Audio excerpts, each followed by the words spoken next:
Okay, so 6th episode, and this is the last episode for this reel.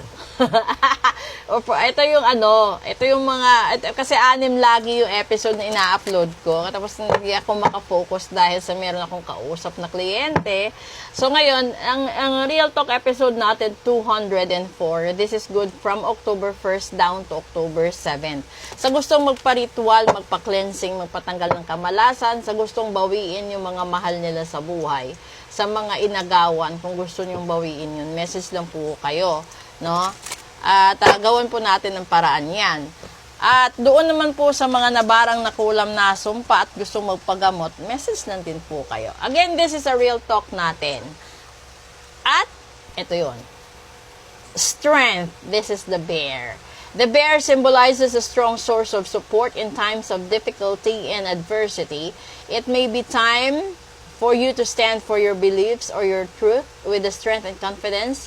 You are free to roam at will and follow your path. Totoo naman kasi, kung matatag ka, matapang ka, matibay ka, no? Yung gagawin mo lang is i-prolong yung lakas mo, yung tibay mo, yung tatag mo, at hawak mo naman, no? Ang sarili mong buhay, hawak mo, kontrolado mo ang lahat dahil ikaw ang may hawak ng main source. Ibig sabihin nun, real talk, yung tao kasi, kapag kaya mo, himay mo sarili mong buhay, kahit anong gawin mo, kaya mo na. 'Di ba? Ito yung punto na yung tao dumaan sa matinding pagsubok, real talk. Ito yung mga taong ilang beses na nadapa, ilang beses na lugmok, bumangon, bumawi, nakabawi, hanggang sa dumating na siya sa punto na na-enjoy na niya yung rurok ng tagumpay o yung mga fruit of labor niya dahil sa mga pinagdaanan niya noon. Ngayon, kasi yung ibang tao, real talk, yung nakikita nila, resulta na lang eh. Hindi nakikita ng iba kung ano yung pinagdaanan niya bago siya nagtagumpay. Hindi nila nakikita kung paano niya iginapang lahat ng sitwasyon. No, paano niya nalusutan lahat ng sitwasyon bago siya nag-enjoy sa buhay niya.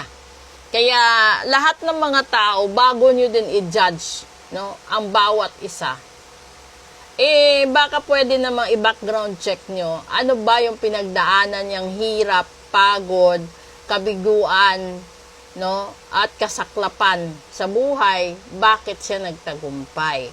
Kasi kung gusto mong magtagumpay, real talk, imbes na i-criticize mo yung tao, tanungin mo, ano ba yung magandang payo na maibibigay mo sa taong katulad ko para magtagumpay din sa bandang huli. Kasi hindi man kayo parehos ng pinagdaanan, hindi man kayo parehos ng problema, pero something, somewhere, and somehow, meron kahawig sa problema na baka yung ibibigay niyang advice makakatulong din sa'yo sa buhay mo. Kasi kalimitan, real talk, kapag ang isang tao matigas ang ulo at tinuruan ng taong katulad nito, yung taong bukas ang isipan, yung taong bukas ang puso sa lahat ng sitwasyon, kapag nakaharap yan ng isang taong tamad, nakaharap ng isang taong gusto lang tumanggap at ayaw magbanat ng buto, ito yung magkakaroon ng gulo. Kasi hindi niya matatanggap, nagwagawa din siya ng paraan para sa sarili niyang ikakaunlad. At minsan, real talk, kapag tinuruan ka or kapag binigyan ka ng goal, sana makinig ka. Dahil laging nasa huli yung pagsisisi. Hindi lang yung sa ngayon, dapat tignan mo rin yung paparating pa.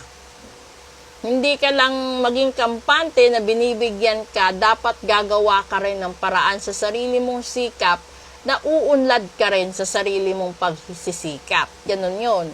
'Di ba?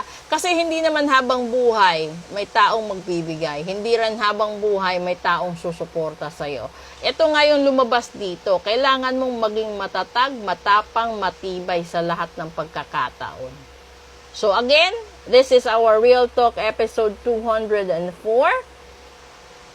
October 1st up to October 7. Sa gustong magpa-ritual, no, message lang po kayo. Sa gustong mag-book ng full private reading, message lang din po kayo.